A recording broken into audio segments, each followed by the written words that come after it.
been a UFO hotspot. Everybody who lives there basically has seen them.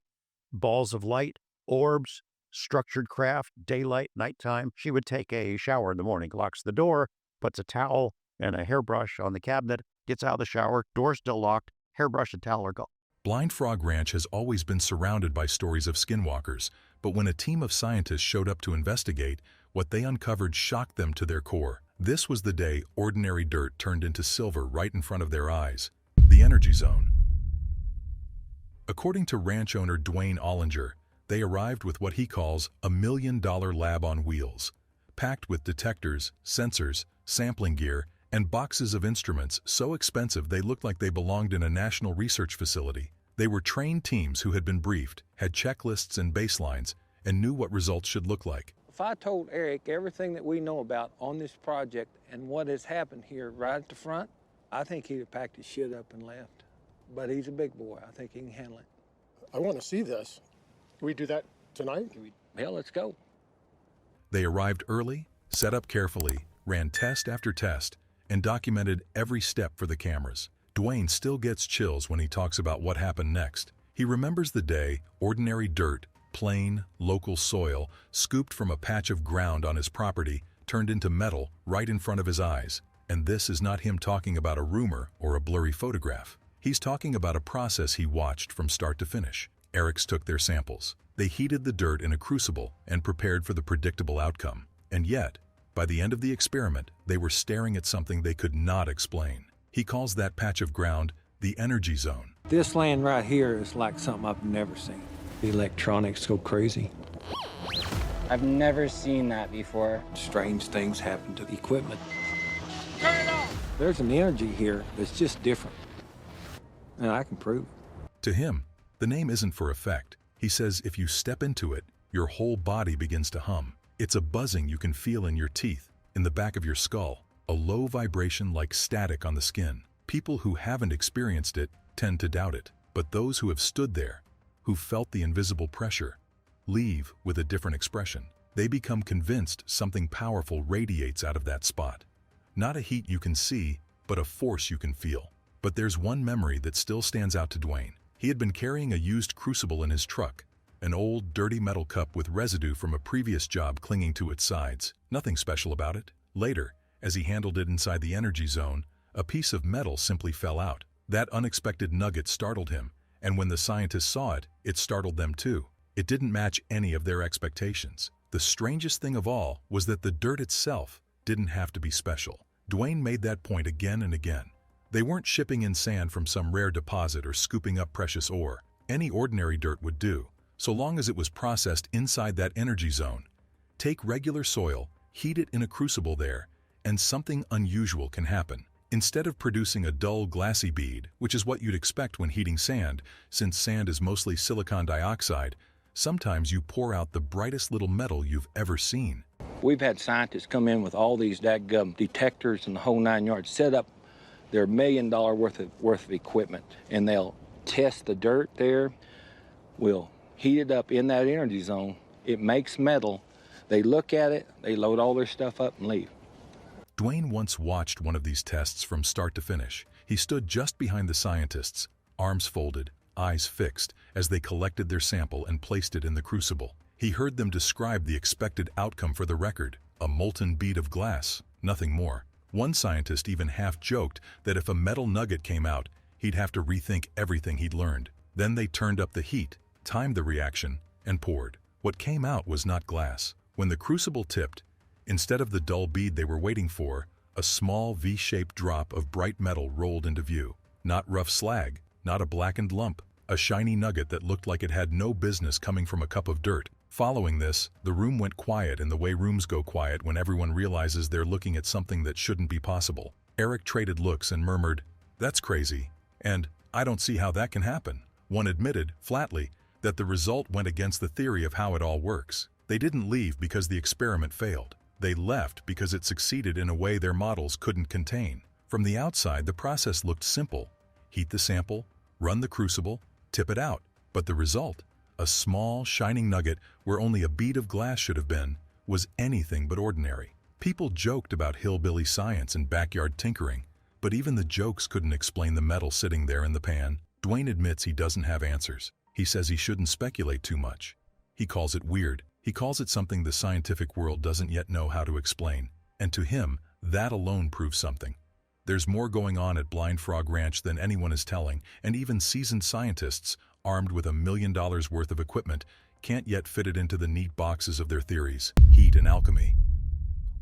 Watching the metal pour out of the crucible, Chad Ollinger couldn't shake the thought of alchemy. He had read about it before, old texts, strange diagrams of furnaces and symbols, the kind of books that tried to explain how people in the Middle Ages had once believed they could change one substance into another. They called it transmutation. They spent lifetimes searching for a secret ingredient, the philosopher's stone, something that would let them turn base matter into something more valuable. History books say those attempts all failed, but standing there in the dark, with a lump of shining metal cooling in front of him where only sand and dirt had been a few minutes before, Chad found himself wondering, maybe the missing ingredient those old alchemists were looking for wasn't a powder or a potion at all. Maybe it was an energy field, something you couldn't bottle or see but could stand inside, something like this zone on his ranch. Maybe this invisible force was what changed matter in ways people didn't expect. That night, Dwayne watched the whole process under a clear Utah sky. The experiment was done by the glow of work lights, the ranch quiet except for the hiss of burners and the low murmur of voices. When the crucible cooled, he suggested leaving the sample overnight so they could see it again in daylight.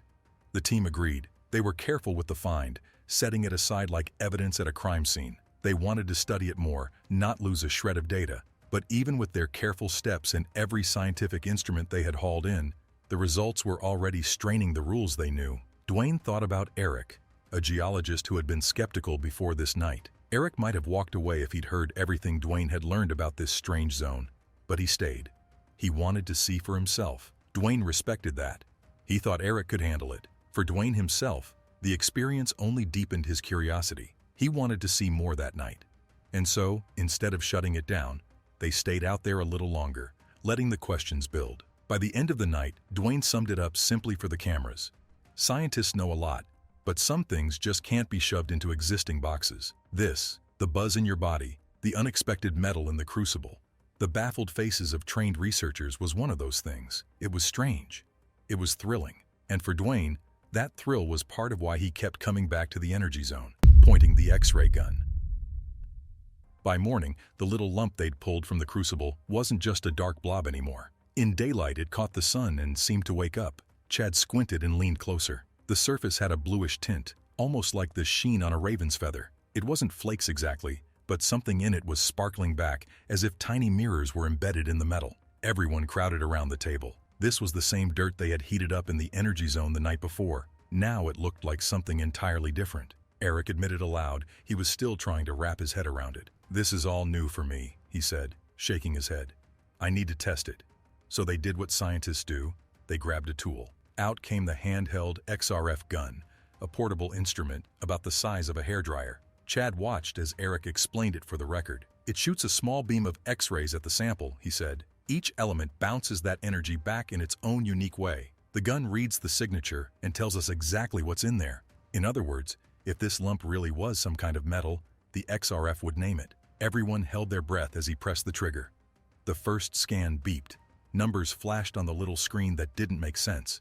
Then he ran another scan, and again the readout showed peaks where there shouldn't be peaks. Anomalies that didn't fit the expected signature of sand, or glass, or anything ordinary. Eric walked into the trailer with the XRF still warm in his hand, the device smelling faintly of ozone from the scans. He got straight to the point with Dwayne telling him exactly how the test had been set up. Nothing exotic, just a perfectly ordinary scoop of dirt, melted inside the energy zone and poured in the crucible. That was the whole experiment. Then he said the words that made everyone stop and listen. "It's very significant." He explained the readout. The XRF was reporting a silver signature where there should have been none. This is what he said. "I can't explain that. I don't believe in alchemy. I'm a scientist. I'm not calling this alchemy. But something is happening here." The bluntness of that line, coming from someone who had spent his career chasing reproducible results, made the moment feel heavier than a simple equipment anomaly, designing a real test. But shock doesn't last long in a working lab. Eric's next move was pretty mechanical. If the reading might upend known chemistry, the answer was more tests, not more guesses. So right there, In the middle of the trailer, he started sketching a plan on the back of a log sheet. There would be 12 random locations chosen across the ranch, not just from the one weird patch, each sample labeled, cataloged, and sealed. They'd send the sets off to a certified laboratory and run them through a mass spectrometer, the kind of machine that separates atoms by mass and gives you a near-perfect accounting of what's present. Dwayne watched him move from disbelief into procedure the way sailors watch a captain go from panic to orders. Eric's composure steadied the group. Dwayne listened as the plan unfolded. Blind sampling, chain of custody paperwork so the results couldn't be dismissed, independent labs so nobody could cry foul over a handheld device reading. It was the scientific way of saying, if this is real, we'll prove it. If it's a fluke, the data will flush it out. Someone tried to cut the tension with a laugh about the price of precious metals, pointing out that gold was trading at around $1,800 an ounce and silver only about $20. Eric, still shaken by the readings, managed a small grin but made it clear that making money smelting metal at Blind Frog Ranch was not the goal. In his view, even if a few ounces of silver could be extracted, the cost of hauling equipment, running experiments, and tracking down anomalies in such a remote location would far outweigh any profit. For him, the economics were irrelevant. This was never about prospecting. It was about investigating a phenomenon that stubbornly refused to fit into the ordinary. So they kept the focus on the thing that had driven them out to the ranch in the first place. The blue-tinged lump, the XRF quirks, the inexplicable metal, all of it mattered, but the heart of the mystery, everyone agreed, still lay under the ground. The caverns beneath Blind Frog Ranch were the hole in the center of the donut. Whatever energy might be working above ground, whatever odd chemistry was occurring in the soil, the caverns could be the source. For Dwayne, the nugget in the pan was less a payoff than a breadcrumb, a signpost pointing towards something deeper and perhaps more dangerous. They kept working, calm and routine. More soil scoops, more log entries, more marks added to the map they were drawing of the area. The rhythm was methodical, almost soothing, until a crew member wandered in, eyes fixed on a laptop, the color draining from his face. He'd been reviewing footage from the UCAM while the others dusted and cataloged samples. The camera records at Mosby Creek, the exact place where Chad had set up camp. He turned the screen toward the group without a word. What played on the laptop looked grainy and thin, like many of the night vision clips they'd all seen before, but something in the movement was wrong, or maybe precisely right, if you were counting on the ranch's uncanny history. On the screen, a figure moved just outside the tree line. It wasn't the easy, human stride they expected from hikers or campers. The motion was slow and jerking, then still, then resumed with an unnatural fluidity. One of the men muttered that the posture looked trance-like. Another whispered the word they'd been half afraid to say out loud: Skinwalker. Discovery.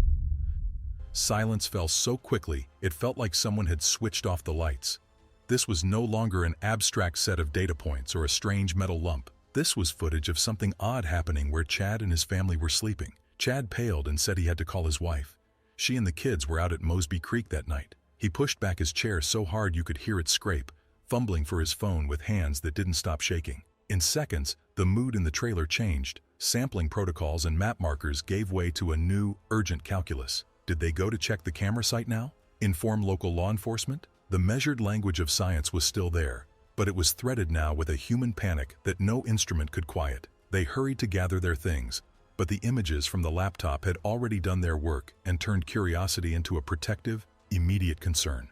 Whatever had been haunting the ranch for years had just walked into frame, and it was uncomfortably close to someone they knew. The incident at Mosby Creek became a quiet dividing line for the team. Up until that moment, the odd readings, the unexpected metals, and the flickering lights around Blind Frog Ranch had been thrilling puzzles, something to poke and prod with instruments and charts. After that night, the mystery was no longer confined to graphs or crucibles. It had stepped into the same physical space as their friends and families, collapsing the buffer between experiment and experience. For Erics, who had arrived with million-dollar equipment and careful protocols, the ranch now felt less like a controlled test site and more like an unpredictable frontier where every step might carry consequences no textbook had prepared them for. In the days that followed, each member of the crew wrestled with that shift in their own way. Some threw themselves deeper into the data, convinced that hard numbers were the only defense against superstition. Others found their thoughts drifting at odd hours, replaying the strange footage,